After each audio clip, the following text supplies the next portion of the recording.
네, 안녕하세요. 모터래프 신승영입니다. 오늘도 8분, 10분이 함께 봐주시고 계십니다. 오늘 주제는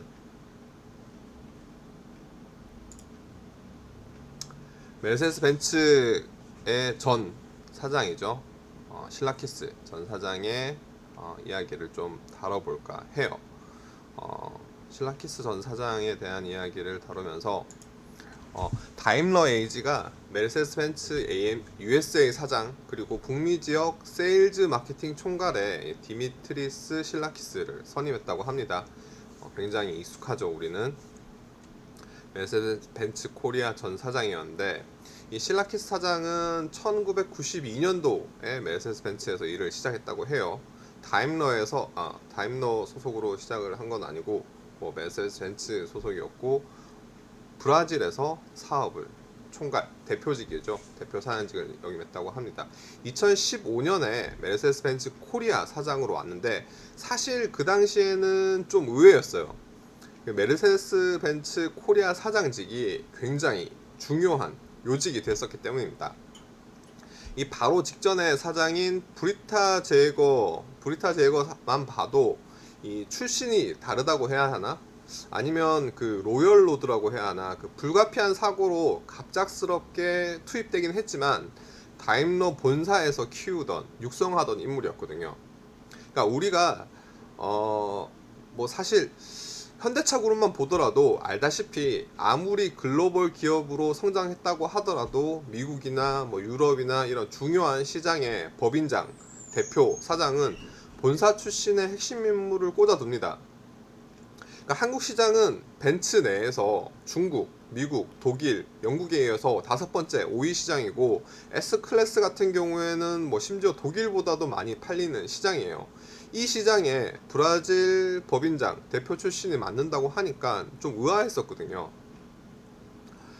실제로 그때 기사 보면 2015년 전승용 편집장이 쓴 기사 보면 다임러 본사가 공을 들인 벤츠 코리아 브라질 출신 신임 대표 임명이라고 제목을 뽑았어요. 이것만 봐도 이때 분위기를 좀 말하는 것 같아요. 다시 브리타 제거 사장으로 와서, 브리타 제거 사장은 이후에 코리아를 이제 끝나고 터키 법인 대표 겸 상용차 부분 총괄로 갑니다. 그러니까 터키 같은 경우에는 다임러 그룹에서 3번째 상용차 시장입니다. 더군다나 터키에는 상용차 공장이 있어요. 그러니까 한국에서 차만 판매하는 것이 아니라 생산시설 법인 운영에 직접 참여하는 경영진, 완전히 다른 영역으로 넘어간 겁니다. 그러니까 실제로 벤츠 코리아에 오기 전에 본사에서 구매 부분 임원으로 지냈고, 본사 출신 시 본사 내에서도 굉장히 빠른 승진 코스를 밟아서 가는 육성한 인물이었거든요. 그러니까 본사에서 주요 부분을 경험하고 벤츠 코리아에서 세일즈 판매에 대한 실적을 냈고, 이제 터키로 가서 해외 생산 부분까지 거쳤고, 2019년도에 벤츠 글로벌 세일즈 마케팅 총괄 겸 이사회 멤버로 선임됩니다. 벤츠가 아니라 다임러 에이지의 이사회 멤버예요. 그러니까 다임러 에이지 이사회 멤버이자 벤츠 글로벌 세일즈 마케팅 총괄인데, 이 자리가 뭐냐 하면 올라 칼레니우스가 있던 자리예요. 그러니까 올라 칼레니우스가 이분이죠. 디터 제체 회장에 이어서 현재 다임러 그룹을 총괄하는 회장입니다. 그러니까 디터 제체 회장 이후 올라 칼레니우스가 오기 전에 올라 칼레니우스가 세일즈 마케팅 총괄을 지내고 연구개발 총괄로 가면서 이 자리에 이제 브리타 제거가 왔죠. 그러니까 아까 말씀드린 대로 이 로열 로드를 밟는 그 테크 이런 길의 하나였는데, 그런데 이 자리에 브라질 출신의 사장님이 오십니다. 오십니다. 이게 그러니까 다임러 내에서는 변방에서 좀 깔짝하던 디미트리 실라키스 사장이 오니까 의아했어요. 저만 그런 게 아니라 많은 기자들이 많은 현장에서 의아한 느낌이었습니다. 본사에서 키우던 멤버도 아니고, 사실 한국 시장은 그냥 누가 와도 잘 되는 시장이었거든요. 그러니까 별일 없이 무리할 것 없이 실적 챙겨서 훈장 한두 개 달고 본사로 올라갈 인물이 아니라 왜 이분이었을까 하는 의문이 있었습니다. 어쨌든 시작은 그랬었고요. 그러니까 국내에 와서 5년 동안 실제로 뭐 공식 석상 행사 이런 곳에서 여러 번 뵀잖아요. 그러니까 제가 느낀 평가는 뭐 한마디로 하면 야심가다, 뭐 향상심과 목적의식이 뚜렷하다는 인상을 좀 받았었어요. 실제로 국내에서 임기 5년간 평균 17%에 달하는 성장률을 달성했습니다. 이 17%가 말이 쉽지 5년 평균이에요.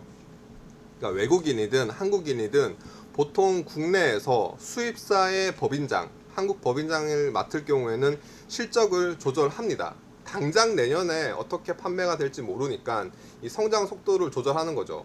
올해 성장 목표가 이제 두 자릿수 성장세가 목표다. 그러면 딱 10%를 맞추려고 해요. 잘 돼도 뭐 11에서 한 12% 정도? 그렇기 때문에 11월이나 12월에는 판매가 확 줄어들고 1, 2월에 출고량이 늘어나면서 많이 되는 그런 실적표를 볼 수 있어요. 그러니까 계약이 많이 되어도 12월에 출고를 안 하고 1월에 출고를 하는 거죠. 그러니까 연식 변경이나 뭐 재고, 비인기 차종이 아니면 인기 물량을 중심으로 그렇게 물량을 조절하는데, 이분들 입장에서는 뭐 한 번에 20%, 30% 성장이 중요한 게 아니라 꾸준한 성장세를 이끌었다. 그거를 보여주는 게 더 중요하거든요. 그러니까 차 파는 거를 한두 해 할 것도 아니고 꾸준한 모습을 보여주는 게 더 중요한데, 이 신라키스 사장님이 계실 때 임기 전반기, 5년 중에 전반기 초반 한 2, 3년을 보면 그냥 막 팔아제껴요. 뒤도 안 보고 앞도 안 보고 그냥 마구마구 팝니다. 물론은 뭐 4년 차부터는 좀 조절하는 모습을 보이긴 했는데, 어쨌든 그런 식으로 판매를 하는 방식, 그리고 딜러 네트워크를 대하는 방식, 뭐 인터뷰나 행사에서 나온 말들을 보면 이분이 굉장한 야심가라는 것을 바로 알 수 있어요. 그리고 더욱이 그 운칠기삼이라고 운대가 진짜 기가 막힙니다. 우리가 독일차 3사를 꼽을 때 벤츠와 함께 BMW, 아우디를 선정하는데, 국내 시장에서 이 BMW와 아우디가 꼬꾸라집니다. 아우디는 디젤 게이트를 통해서 판매를 못하고, BMW 같은 경우에는 2018년도 파이어 게이트 연쇄 화재가 발생하면서 박살이 났어요. 진짜 운이 어마어마합니다. 이후에 이번 북미 아메리카 지역 세일즈 마케팅 총괄을 맡게 된 것도 운대가 기가 막힌데, 사실 코리아 사장에서 이제 끝난 다음에 코리아 사장 이후에 가게 된 자리가 미국 USA 세일즈 총괄 임원이에요.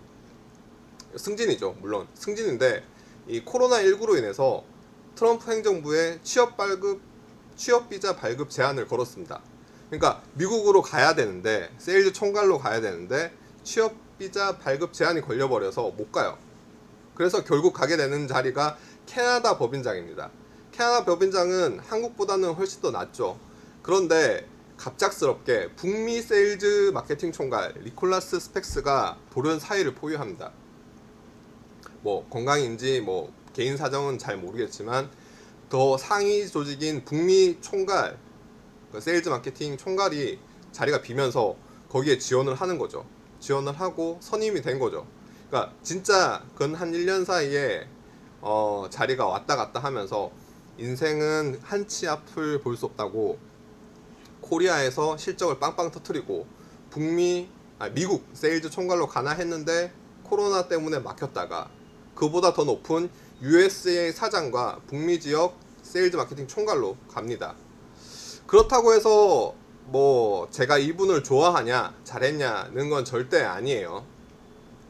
뭐 저도 그렇고 몇몇 분들이 이제 코리아 사장을 역임하는 동안 많은 뭐 기사 외고를 썼지만, 이게 마구마구 팔아제끼다 보니까 벤츠의 그 브랜드 가치가 굉장히 떨어집니다.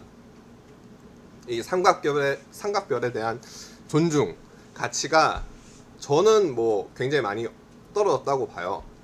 그러니까 앞서서 BMW나 아우디가 할인을 어마어마하게 하면서 판매량을 오르내리고 할 때, 브리타 제이거 같은 경우에는 조금 더 느리고 천천히 견고하게 가겠다고 했어요. 뭐 BMW나 아우디의 브랜드 가치가 떨어졌을 때 떨어졌죠. 많은 분들이 이제 BMW, 아우디를 사실 때 직접 사는 게 아니라 할인이나 프로모션 타이밍을 많은 분들이 기다리셔요. 그때 벤츠가 치고 나갈 수 있었거든요. 그러니까 브리타 제거가 쌓아놓은 그런 노고를 열매를 따먹은 사람은 실라키스인데, 실라키스 같은 경우에는 후임자에 대한 준비, 뭐 배려가 없었습니다. 그냥 막 팔아 제낀 거죠. 그러니까 지금 보면 국내 출시되는 신차 옵션들의 그 장난질도 보면 이게 벤츠냐 싶어요. 국내 출시 모델들은 좀 마이너스 버전인 느낌도 들고, 브랜드 가치를 파는 5년 동안 굉장히 떨어뜨렸다고 생각을 합니다.